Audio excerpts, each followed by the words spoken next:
I'm Eva Oh, and this is the Teakink podcast. I've been a dominatrix since 2011, and I would like to spill the tea on my life. Thank you for listening.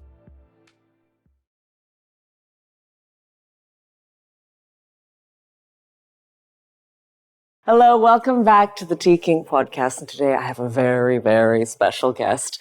This guest is Mistress Tahlia, and I know Tahlia from Salon Kitties when I first began in the dungeon, and Tahlia already had a very established career. How long have you been in the business now?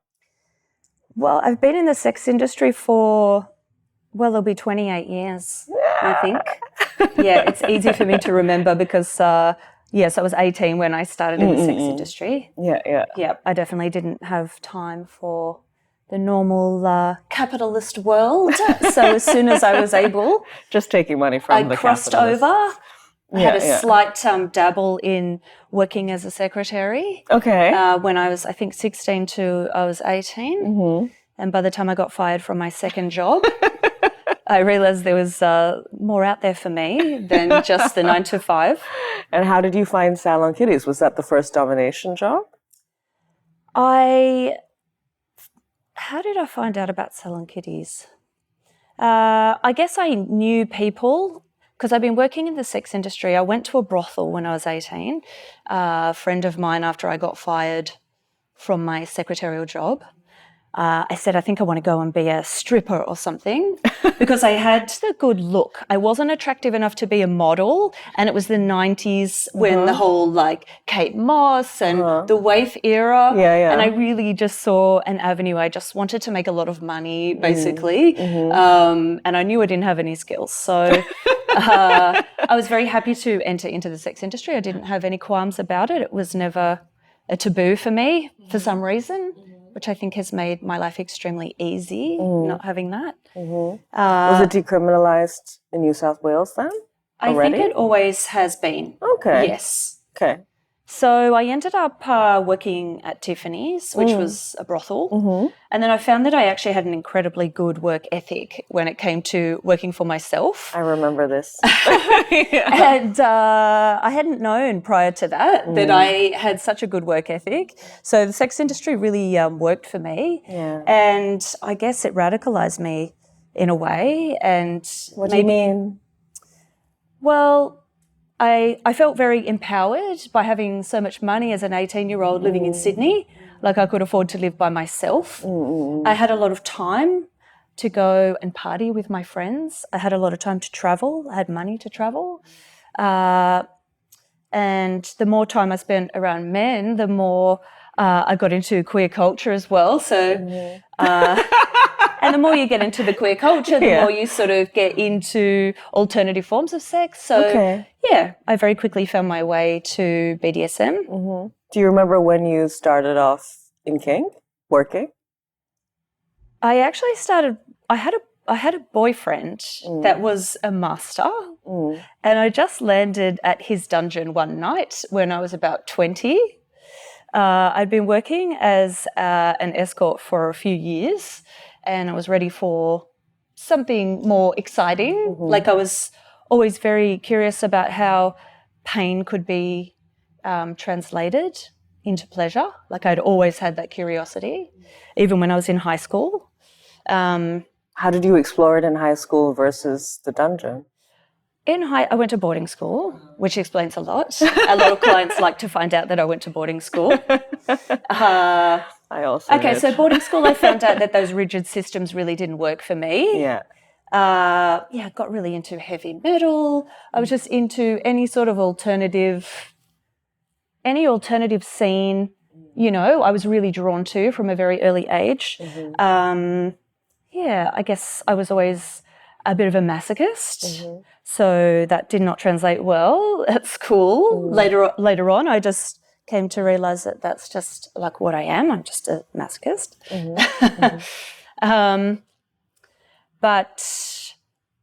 So I ended up getting quite bored with sex, straight sex, quite quickly. And I ended up at this guy's house, and it just happened to be a dungeon. You didn't know that? I sort of, no, I didn't really know it, but the people that I was mixing with at that time, very like versatile individuals, like a mixture of kind of queer, alternative, kinky. It was a nice intersection of people, really, and we were in our late teens, early 20s, and I've just always been someone that has always enjoyed taking a risk.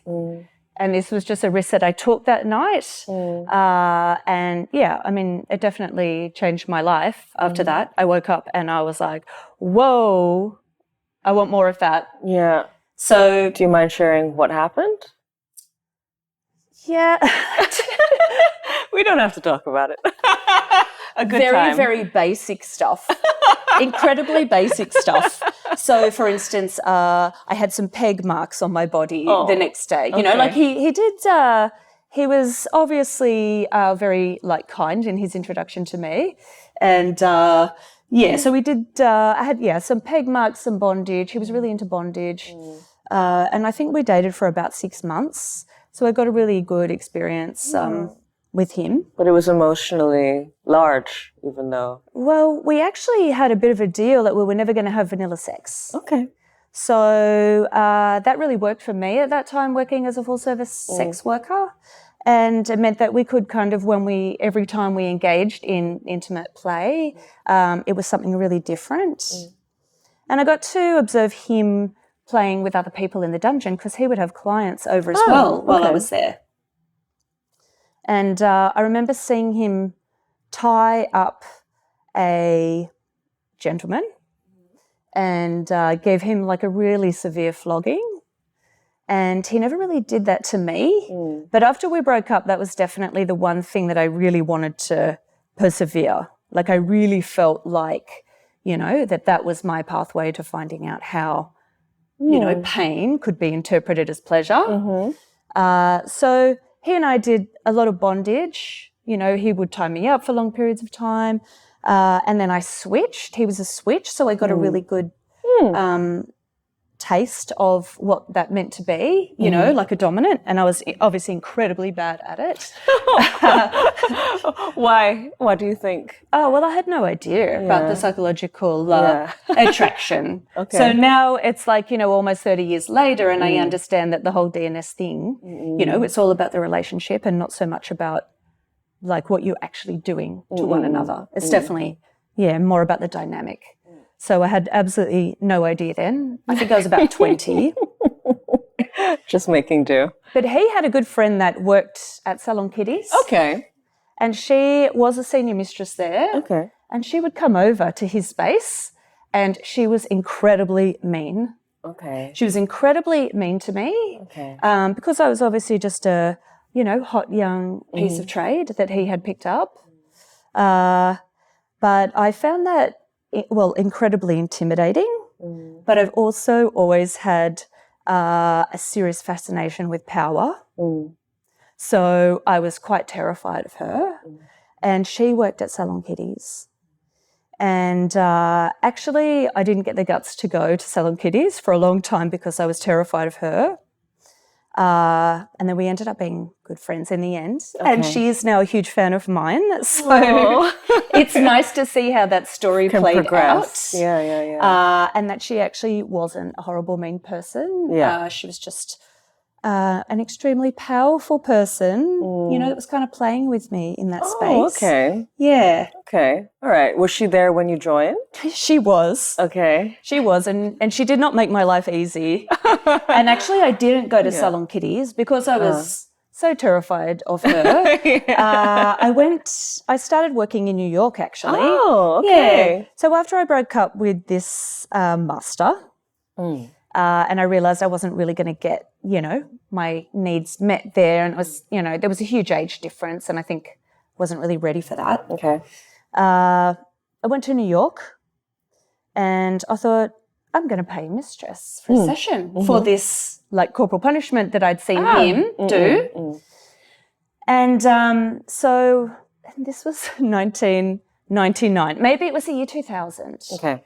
So there wasn't a lot. The internet was around, but it wasn't prolific like it is now. Yeah, so the back of magazines. I think I might have looked it up in the Village Voice in the back, and there was an ad for this space, the Den of Inequity. Oh, yeah. And I thought, okay, I'm going to go. Because back in those days I was fearless, and I literally would do anything. Do you not feel fearless now? I don't feel fearless, no. I have way too many responsibilities now. I've considered that.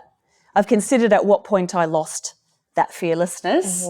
And, I think it's as you get older, you take on responsibilities and, there's other people to think about. Yep. So, anyway, Den of Inequity. So I ring up the Den of Inequity. Yeah. And then they say, come in and have a look at the book. Because you come in and you have a look at the book of all the mistresses who are available. Yeah. But they also wouldn't give you the address at that time. Okay. Because I think the laws there are terrible and still are terrible. So I had to call from a phone booth. I had to go to a phone booth on a corner and ring. And then I enter the building and I think I'm in like fight or flight at this point, Like I'm super excited. I don't know what the hell I'm doing or what I'm going to get. Did they tell you how much to bring? I can't remember. I honestly don't remember, but obviously I was I'd been hooking, so I had all this money, so I had money to do things like this, which I think most people don't, have, especially at that age. Anyway, I really didn't have an idea. So they were like, oh, there's this like mistress available, and her name was Mistress Ingrid. Okay. And I'm like looking at these pictures blankly of, these women and trans women in the book, and I'm just like, that one. Hardly present. Just point. And this Mistress Ingrid was available. Okay. She was a German mistress, and she was actually in her very early 20s, so she was only just older than I was. Yeah. And I was like, okay, yes. So did this session, and she sort of punished me and tied me up and, did all of those beginner type things that you might do. I'm sure she was terrified. I guarantee they wouldn't get the women in there like very often. Yeah. Anyway, I left there and I was like, okay.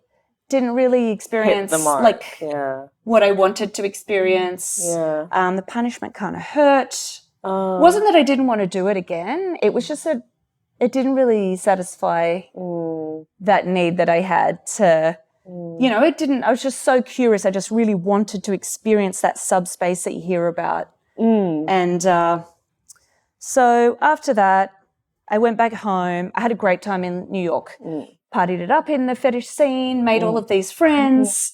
And then I came home and I thought, okay, no, I really want to do this. I really want to work and do this. So I applied at a house called Enigma. So Enigma was a house that was around the same time as Salon Kitty's. And I ended up getting an apprenticeship there. But it wasn't the same. I would go to work and it wasn't this camaraderie that I felt like with my fetish friends in New York. So I kept going back to New York. Okay. And then I went back to New York again and I was like, I'm going to go and see if they'll let me work there at the Den of Inequity. So I did, and then they did let me work there. And they were like, oh my God, you're the hot girl that came in. We were like, we wanted to see if you wanted to come and work here. And every time I went to New York, I would just have this amazing experience, with all of these amazing women, would work together. Then we would go to the fetish clubs together. It was kind of a little bit more lifestyle. They were very welcoming, very friendly. Like I did not experience that at home. I didn't experience that at Enigma. And I knew I wasn't going to experience that at Salon Kitty's. Anyway, so I back and forwarded from Sydney to New York. Okay. Until I eventually was like, okay, no, Enigma is terrible. Okay. Like I've got to go to Salon Kitty's, and I just sucked it up. Okay. And I eventually got, and I had a bit more courage then as well. I had a little bit of experience. I wasn't so terrified of the mistress at Salon Kitty's anymore. I was like, I'm not going to let her, dictate my life. And I ended up getting an interview with Mistress Amanda, which wasn't easy. I'm not sure if I don't think that was your experience. No, tell me about yours. I have listened to your podcast about your, and I was shocked at how Upset. easy it was for you to get an interview there. Yeah. Tell me. How did you get your interview? Oh, well, I think the girls at that point really didn't want anyone else working there. Okay. You know, so if you rang up, I think that they weren't. They wouldn't afford. No, they definitely weren't, because it wasn't easy to get trained. So it would have been the year 2000. You know, the people that were experienced had worked there for a lifetime, and it wasn't like there was new people coming all the time. So it was very guarded. It was very hard to get in, and then they did not make it easy for you once you were in. How many people were on staff? During the day, there was probably 3, and in the night, maybe 4. And on rotation? As in who was coming in? Like how many? No, like 20 mistresses? Oh, yeah, or? probably. Yeah. Probably. All right. Yeah. But once you were in, you stayed. Yeah, because it was so difficult to get trained. And, so once you're in, you're trained. So I knew that it was worthwhile persevering with. Yeah. What was your interview like? Do you remember? I don't remember a thing. Were you terrified? I think I was in fight or flight. So I don't think I was actually present. But I had experience by then. I had worked at Enigma. Yeah. And the training at Enigma was horrifying. Like in retrospect, it was horrifying. It was actually like quite abusive. Okay. What they expected you to do there as a trainee. Okay. Yeah. What did they ask you? Well, my first day of training, because I was so bright-eyed and bushy-tailed and willing to do anything, and I knew I was a submissive, so I knew that, you could I was going to show them that I was a good submissive and I was going to do everything. My first training session with the boss, he basically catheterized me. First? And then gave me an enema. First? And then made me pierce my own nipple. Wow. Well, he pierced his own nipple, so I'm just mirroring what he's doing. Okay. And then he pulled the needle out of his nipple and told me to suck on it. Fun. Wow. Yes. And I thought that it was like he was trying to catch me out and I was being, proving that I was a safe worker, and I said mercy. Yeah. But then in retrospect, I'm not sure that was... he was just really... Yes. There's a lot of stories about the gentleman that owned Enigma. Okay. And, in retrospect, I'm happy that I was able to experience that because, Very unsafe, my God, to say the least. Okay. So Salon Kitties was a walk in the park after that. The training at Salon Kitties was all peer-based. Okay. Yeah. Yeah. I mean, what did the training look like then as opposed to when I joined maybe in 2011? I think we were a lot kinder by the time you came along. Yeah. There was a lot more camaraderie. We're a little bit more, I would say, lifestyle. We'd come to terms with our relationship to the job a little bit more. Okay. We actually were genuinely into the work. Yeah. We didn't see the clients as being the enemy.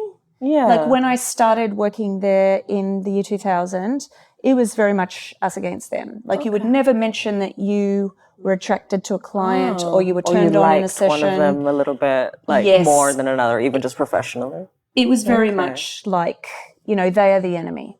Oh. And interesting. Yeah, don't give anything away. Yeah. And that was also represented in the scene. Like you could see we would go to fetish parties and it was definitely us against them, the lifestylers against the pro-doms, and it was almost like we sort of looked down on them a little bit because,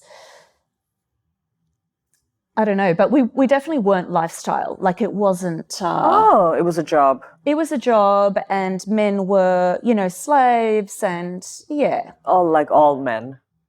The men in the scene, definitely. Yep. And it wasn't until really this, there was sort of like this changing of the guard. So when I began and the internet was very fresh, it was very hard to get trained. The women were a lot older and, they gatekept their skills a lot. They gatekept their clients a lot. There was a lot of hazing towards the apprentices to make life hard. What would they do?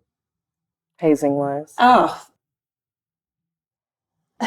a lot of things, a lot of really awful things. Probably one of the worst things that I've seen was they threw an apprentice mistress's car keys in the garbage bin, and everyone sat back and watched her for hours while she tore the place up and couldn't leave. Oh, wow. So, like, just on a bullying level, but then also, like, ensuring that I would get terrorized in sessions, you know. So they basically, I would go into a submissive session, and the client had asked me specifically, like a very dominant sadist client who was well known to the house, and I was going in to be humiliated. And this mistress that I was terrified of from before, she was his mistress. Oh. So I was going in there under that dynamic. She was in the room. Yes. And he had specifically told me that he hates G-strings, definitely do not wear. I was to wear full briefs. And then I came out into the girls' room, and this particular mistress instructed me to wear a G-string. So did you say anything? I was torn. Yeah. I was torn because I knew I was going into a session that was meant to break me psychologically, you know, and I'm wanting to prove myself, and I'm wanting to be a good apprentice and show that I've got the intestinal fortitude for the job, you know, but also knowing that I was being set up and I did not have the guts to, it was like, do I tell this mistress? No, he's told me. Yeah. Or do I just do what, you know, he's explicitly told me not to do and suffer the consequences? Yeah. What did you choose? I think I ended up having a meltdown.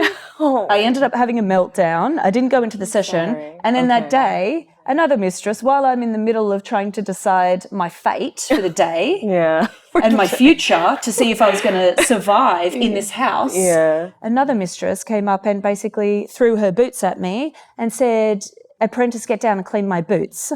So this was while I was completely broken already.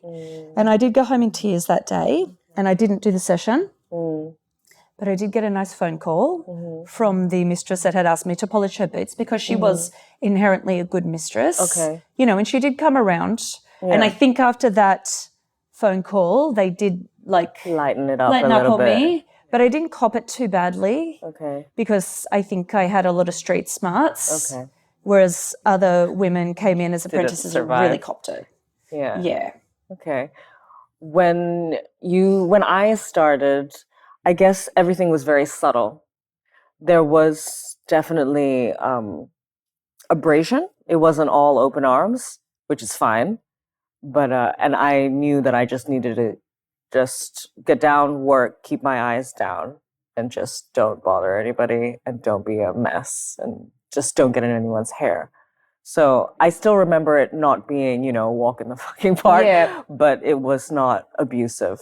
Well, I think when you get there, you're told that you're given this apprenticeship, that you're going to have this training.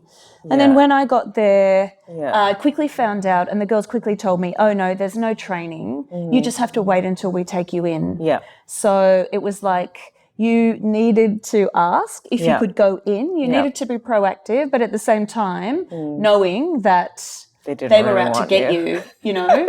So I think by the time you came around, like I was saying, there was a changing of the guard. Yeah. Is it just people leaving? I think maybe it was just a critical mass of newer people. Okay.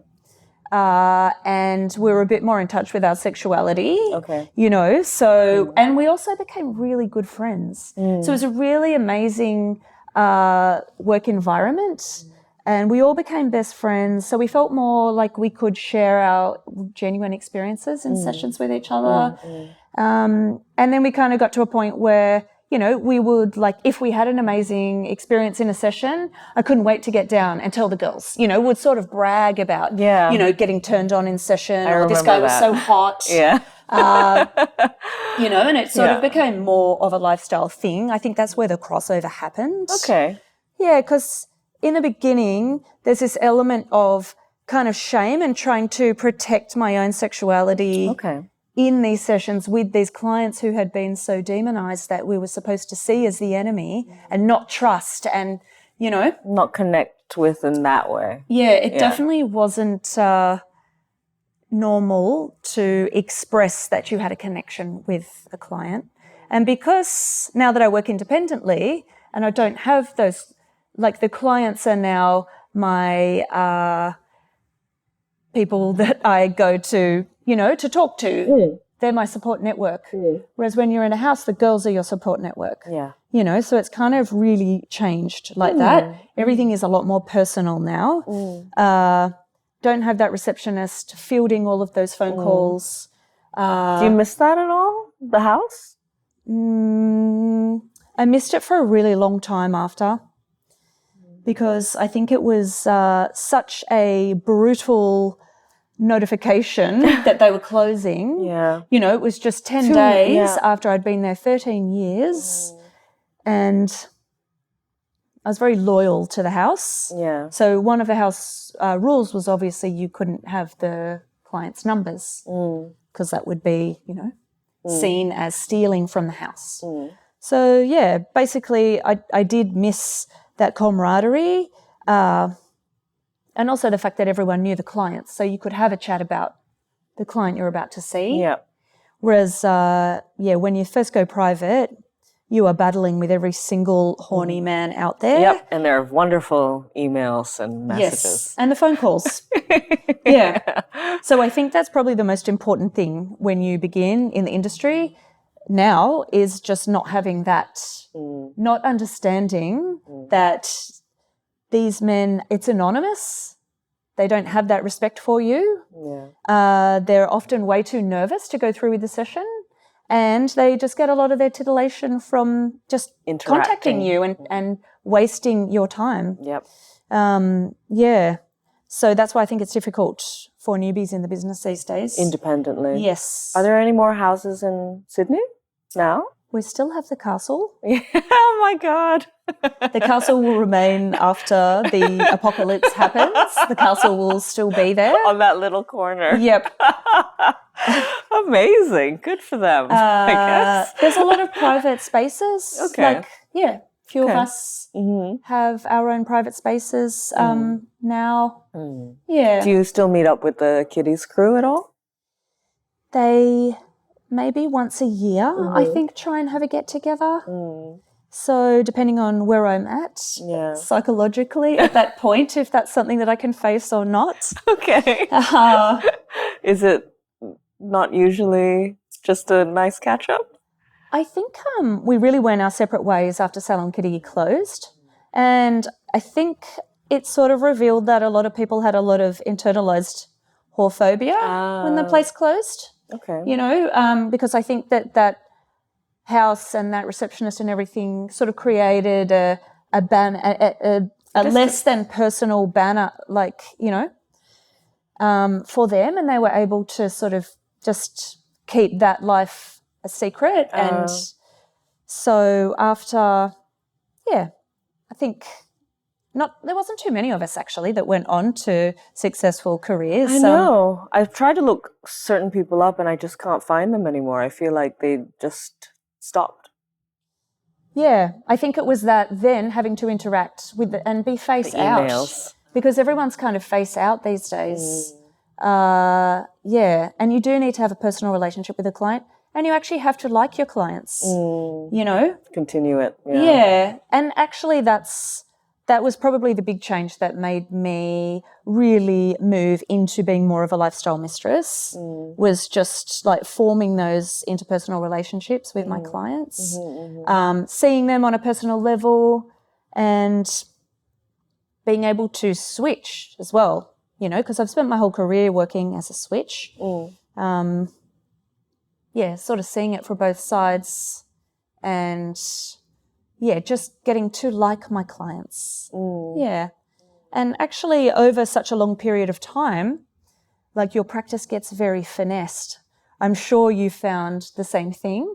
Like the more I finesse my practice, the more open I am about my pleasures and what I enjoy and what I like, and the more sort of self-directed my sessions become. So, the more aware the longer you go through any journey, the more aware of where you sit also emerges. And then you can just bring it into the practice. You know how to almost sell it into the practice. That's right. And I think sales pitch. we do actually become quite magical beasts after a long time of experiencing other people's internalized fantasies. You know, it's like this rarefication of desire. You know, people come to us with the desires, you know, and we make them a reality. And sometimes we take something out of that session that we may have never thought about before through their interaction with us. So, yeah, I feel very blessed to have had such a long career and to be able to sounds like you've been very perceptive, though. Adapted my personal fantasies to what the client likes, because part of being a top, I think, is like getting off on seeing your like submissive, you know, enjoying themselves and what they enjoy, and that sort of fetish element of kink, like for instance, foot fetish. Like, it was never a fetish of mine. But now that I see how my foot fetish slaves react when I'm dominating them, oh my goodness. Because you're a little bit more personally invested in their reaction. Yes, and I find the ones that are really intensely into the fetish, they lose themselves so completely. They just so deeply go into the zone. And for me, you know, like, that is what I get out of topping. Almost. It's like, you know, doing that and controlling their desire. So I think while your practice early on is very much based around learning the skills and executing the skills and the gear and, you know, the setting and the role play and this and that, the longer that you're in the industry, like, you just develop this kind of finite second nature, you know, where the things that I really love and I'm really good at, I always try and bring them to the surface. So, yeah, I've been really enjoying myself lately. And I do think that, like, I am definitely a lifestyle switch. But it's probably taken me 25 years. 25 years to really hone my sadistic side. Yeah. Okay. So I have explored everything, but at the moment I am just like feeling like such a top. And it's nice because I have never really played that role in my private life. Okay. You know, I've always been more of a submissive or, you know, played as a switch. Yeah, but now I'm just like, oh my God, no. Like, you are going to do this for me, you know, and you are going to take it. And like, I'm like, just keep expanding. There's just always more to explore. I love that. And, you know, and then you get different I think you're still fearless, you know, because I don't think you can just reach into all of these potential aspects without having that ability to release into it. And that is fearlessness. So maybe there's responsibilities, maybe there's certain actions that are not reminiscent of what you did in your early 20s, but I think it's still in your heart. Yeah, I think I've always been curious, and I don't think we ever stop being curious, you know? Yeah, some people are so scared, though. They don't follow it, you know? Yeah.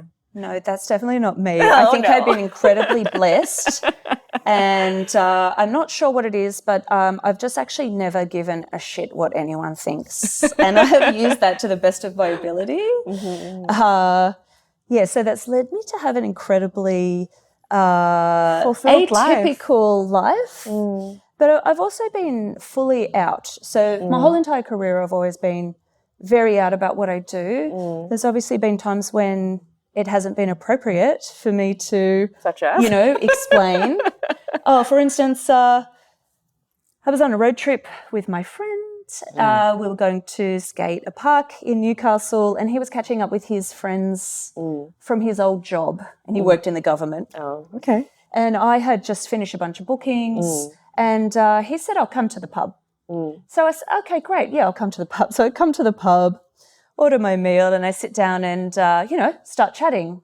It's been a while since I've had to consider how... When was this? 6 months ago. That's what I mean. It's so second nature to me that I don't even really consider that I might be going into a scenario where it might be confronting and they might be judgmental, might be awkward for my mate, you know, to have to explain.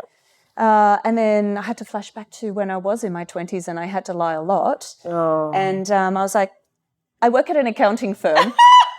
Oh, really? Do you know anything about it? I did. One of my first secretarial jobs was in an accounting firm. So you know about the accounting from the 90s. Well, I was a very terrible secretary. Let's not forget that I did get fired from that job.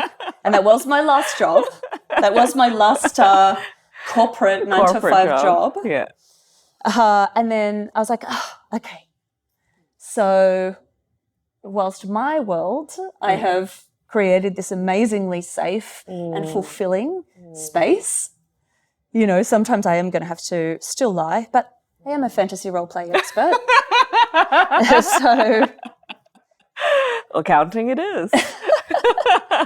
What's my go-to? I say I have invested in things, and now I mostly live off of my investments. Oh, I love that. Which is partially true. Yep. And then you get to be a queen then in that as well, don't you? So. Yeah, because I'm not actually very good at the lying. I can't say I'm very good at a role play. Everything is fairly reality-based for me. Yeah. Yeah. But do you remember me at Salon Kitties at all? I do. You do? I do.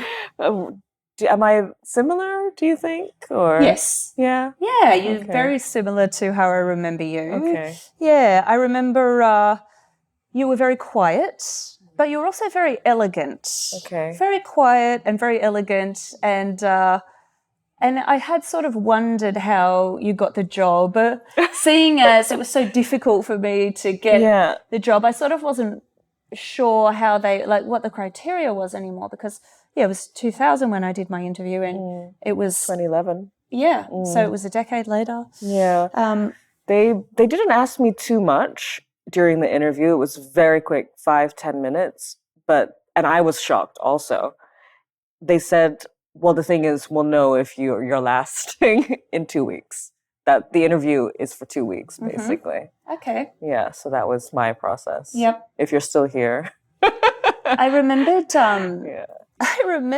I didn't know who Macklemore was. Oh yeah. And you told me who Macklemore was. I'm surprised I knew. And I was like, oh damn, she's cool. Am I? Was that She's cool? cool. I don't think that's very cool. At the time, it was. Yeah, at the time, and then I was like, oh, she's pretty cool. Yeah, but anyone who survived there without, but the hazing era was very much over. And I remember you talking about Mistress Devonia in your podcast, and I absolutely loved Mistress Devonia. I know. And she did definitely get hazed badly as well. So she's probably started a few years after me, but we are still friends. We are still friends now. And I do remember that Devonia used to take people under her wing. She was so good. Yeah. Really kind. Yeah. So I think, I think you came at a very lucky time. Oh, yeah. But also the internet was very prevalent by 2011, obviously. People were learning a lot more online. I don't think people were coming in. It wasn't so much of last person standing. If you can survive, then you can work here type of an atmosphere. Yeah, but I remember getting pulled aside once when I was a very new apprentice. Because I was very attractive, very young, very bright-eyed and bushy-tailed, and I had a number of years of sex work under my belt, so I felt quite confident with meeting clients. However, there was this strange hierarchical system of taking jobs at Salon Kitties at that time. And if one of the senior mistresses hadn't done a job, then you technically weren't allowed to go out and meet the client. Okay. Like I was saying, there was a lot of gatekeeping that went on at that time.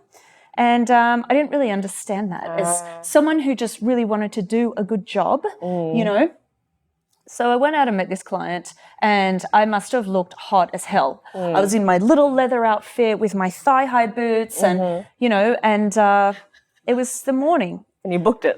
I remember it was the morning, and the guy booked me, and God damn, I probably gave him the worst session of his life, because newbie. Would have been absolutely terrible. But a lot of the time they actually didn't care. I remember I had one guy who booked me and he said, I'm just booking you because you're so hot. It wasn't that the session was any good. Anyway, after the session, because I was used to the full service industry where everyone was naked all the time. And, you know, so I'm sitting in the girls' room and I think I'm kind of naked. I think I'm naked. Like, it does sound completely weird, but I was naked at that time.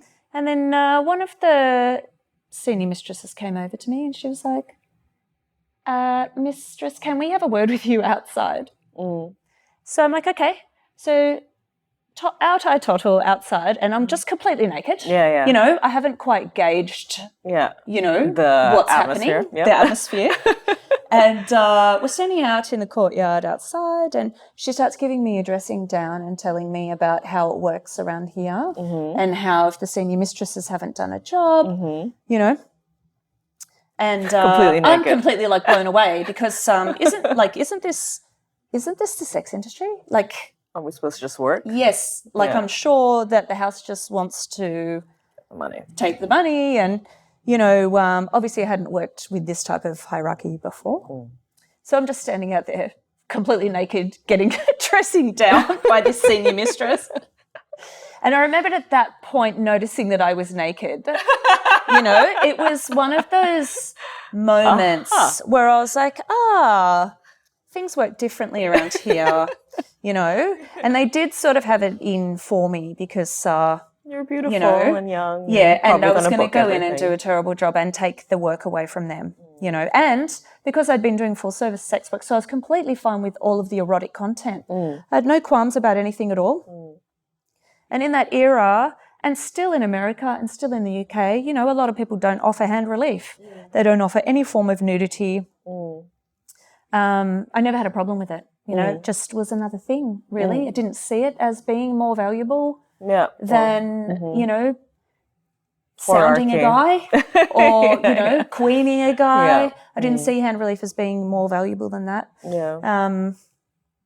So, In fact, we offered full service at the house. Well, I always did. It just, and it never was a big deal. I actually started, I escorted as well.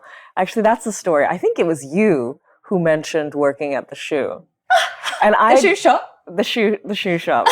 And I was like, what the hell is this shoe thing? Oh my goodness. What's this shoe thing? They're always talking about the shoe. And because I was like, in my mind, Asia, I'm hierarchy, I'm at the bottom, I'm very happy to be there.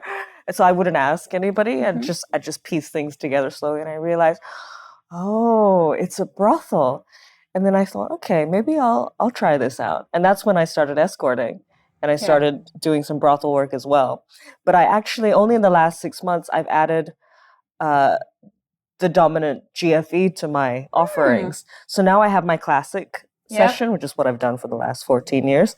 And then I've added in penetrative sex as an option. Well, there's nothing hotter than using a man as your sex toy. I know. And I think that like maybe we have been suffering under that taboo for a while, that a mistress doesn't do that kind of thing. You know, but the men are there for our pleasure. You know, like why would I not take my pleasure from this guy if it's turning me on? It's so simple. You know? Just restrain them, just bring out that section of the body bag and you're done. Well, and I have, my latest thing is I'm just into milking men. And actually at Salon Kitties, it was like you would get guys that came in and they would say they would want like an hour of body worship and everyone will be like, oh, tell him he's dreaming. You know, like he'd be lucky to bloody kiss me through the panties type of a thing.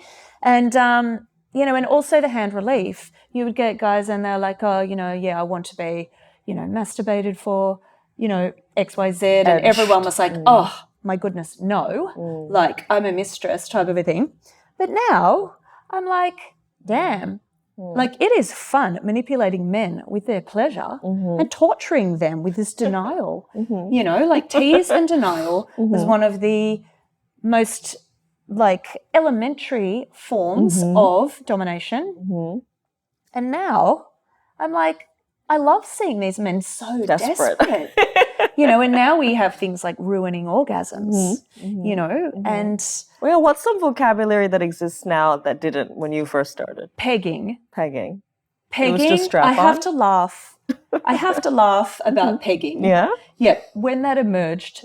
Yes, the etymology of pegging. I might have even looked it up before because I was like, if you were pegging a woman, is it still pegging? I know. I'm so confused by that. I think it's like actually refers to anal penetration. Okay. And I think on a man as well. I don't know, like I'm just making this stuff up. This is just how I feel. This is my innate mistress feeling that, yes, it was always just called strap-on. Yeah. Yeah. Yeah. Yeah. Okay. What and else also is around? Findom. Oh, yeah. Oh, my God, Findom. Findom wasn't around even when I started. I have a theory about Findom. Tell me the theory. Yeah. Tell me the theory. So at Salon Kitties, occasionally, very occasionally, I think once or twice in my whole career, someone would ring up and ask for Findom. Mm-hmm. Findom is actually, genuine Findom, is when the slave deposits his whole entire income into your bank account and you give him an allowance. That is traditional Findom. Okay? And the way that Findom has evolved through the internet, and I think through COVID has a lot to do with this as well, and I think that we could take a bit of credit for this, is that men would ring up and they would try and get, like we were discussing, free titillation on the phone. They would ring up and they would pretend that they are going to make a booking and they would ask you to list all the services, what's this, what's that. You know, we called them wankers, remember? Because they were sitting there wanking on the other end of the phone trying to get a freebie. And then when you work privately, you cotton onto that and you say, no, you have to leave a deposit. So we started this whole deposit system where clients had to leave a deposit. And it's like, no, if you want to ring and talk in depth with a titillation, you have to leave a deposit, you know. And then before we had Beamit and Venmo and all of that, be like, all right, well, come to the house and leave a $50 note, or I'm going to meet you at an ATM. You're going to pay me for that. You're going to get the titillation. So I really do think that Findom has evolved through that, through us mistresses just being like, nope, no more free titillation, you know. And it's evolved into this accessible thing, which is absolutely ruining our industry. Yeah. Because women watch a TikTok where they're told that all they need to do is start an X account and take a few photos of themselves, sticking up their finger and being mean to men and, you know. And so Making like the market experience is flooded with women, and I don't know if men are doing it, you know, with people that just think they're going to get all this free money. But we know that it's not worth it. It's not worth it. It cheapens it also, doesn't it? Well, the money that they pay is never worth the, you know, amount of labour that gets invested. Yeah. You know? Yeah.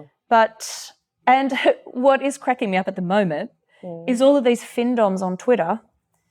They're just like, the penny's just dropping.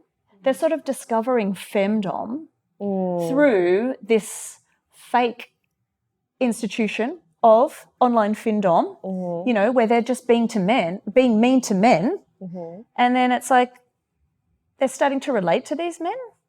They're starting to feel like, you know, they might be, and then they sort of end up getting, and now they're like telling stories online about, you know, they actually like this client and they're exploring this and that. And it's like, yeah, that's femdom. That is domination. Yeah. You have come to domination through that pathway. In a more holistic form. And they're, yeah, I mean, but. Theories on the progression of femdom. Yeah. I don't see as many retweet games and that kind. Do you know what a retweet game is? Yeah. Retweet games anymore. That's so maybe there has been a little bit of an evolution, or maybe it's all on TikTok and I have no clue because I don't really look at TikTok. No, it's definitely just a Twitter X thing, I think. Yeah. Yeah. Yeah. But also it does make it accessible. Like being able to do domination online, you know. Do you do online work? I have a clip store, which I'm pretty lazy with. My content is definitely just things I filmed in session. Yeah. Because I actually, it's I find porn pretty frustrating. Okay. Because for me, I need it to be real. Okay. It's that, that I need to see vulnerability. Okay. I like to see weakness. Yeah. And, and I feel like I do get that in my sessions. I feel like men do come and we have a genuine session. They make themselves genuinely vulnerable to me. And we experience something kind of real, So I find the online thing in terms of my consumption of porn pretty frustrating. Yeah. You have to click into the amateur side. Yeah. Yeah. Like the home That's so true. the home video. That's very true. Yeah. Yeah, we've come full circle. Yeah. Home video. But I started doing porn. I don't know if you know that. Maybe 2 years ago. Okay. Yeah, I've done 3 now. Okay. Yeah. I'm pretty happy with them. You do get actors that you can connect with. Yep. And then it can feel and come across as real. But yeah, I think that can be quite rare. I think it's difficult for us to see something kind of new. Yeah. And also, I get to see so many clients in a week and I have such a good personal relationship with my clients that I do actually, it is very satisfying for me and I can get out of these real sessions whatever I want. So I feel very satisfied by my job. I've definitely, got clients that, we have intimate, exchanges. Experiences. And do you think about what your life, your work will look like in another 20 years ever? Have you ever been? Okay, yeah, tell me. My fantasy is to move to the UK and just work as a disciplinarian. Okay. Yes, to grow old gracefully and just see all of those corporal punishment bottoms over there, which Australia lacks. So is in a converted school? In the countryside? I've got an incredibly funny story about that. So I'm going to the UK in May and there's a couple of disciplinarians over there that I really respect. Some of them I see as a client. And I don't know if I should say her name, but I contacted this extremely famous disciplinarian who lives out in the country. And straight up she offered for me to stay and to come and work at her space. And I said, she was coming to Sydney, come and, please, come here, let's do an exchange. Because I am a quiet communist. Anyway, and then I had this thought, her office is a genuine one. Her office is a genuine British office, where naughty boys go to be spanked, whereas my office is just a complete facade. I have tried to make my play space look like this traditional British office, like a headmaster's office. I had a little chuckle about that. I was like, that's real. That's actually real. Yeah.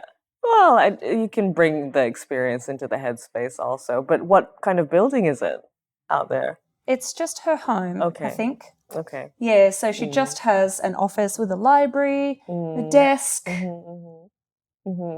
Maybe you just need to put up some shelves with some books. It will always be a facade in here, though.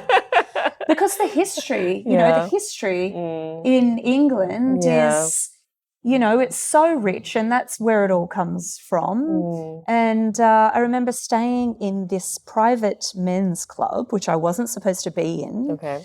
And it looked like a boudoir. And I was just ornate. And I thought, this is what every boudoir around the world has tried to replicate, but this is it. This is what they've tried to replicate. This is the genuine thing. Yeah. Yeah. It would be quite the investment, I guess, to do so here. But then the headspace is not quite there. The lifestyle in Australia is much lighter. It's just the actual timeline. It's just the history isn't there. You can be in England and it could be like, anyone could have been in this room. We don't have that here. So that, I guess, is what my interest is in the future. Yeah, and especially in corporal punishment in the UK. Definitely. Yeah. Nice. I look forward to seeing that emerge. But first I'll see you in May.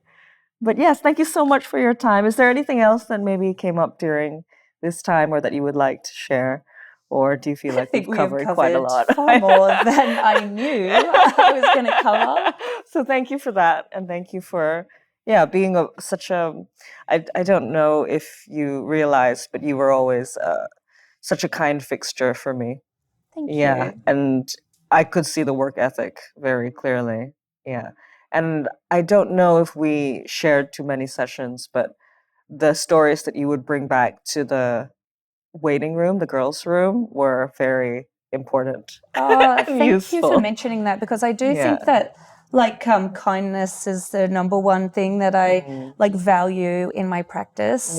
Yeah, and it's actually the one thing that makes me excellent at psychological manipulation as well. Because if you don't feel like you are cared for, then there's nothing to manipulate. Is there that's an interesting tip. Yeah, you want to feel valued and cared for. Yeah, so that's probably my number one tip for anyone beginning in the industry. You're not fully qualified until you understand that you can dominate with kindness. You can dominate with kindness, and you can dominate with love, and and I think that's what I have with all of my clients. So I appreciate you using that term. Thank you. Yeah, it was very valuable. So thank you also, and thank you for the time and allowing me to be here. I still feel like the little mistress next to people like you. I don't think that ever changes. Yeah, that hierarchy is always there. Because it's true. You just have so much more experience also. Yeah. But thank you for listening, and lucky you.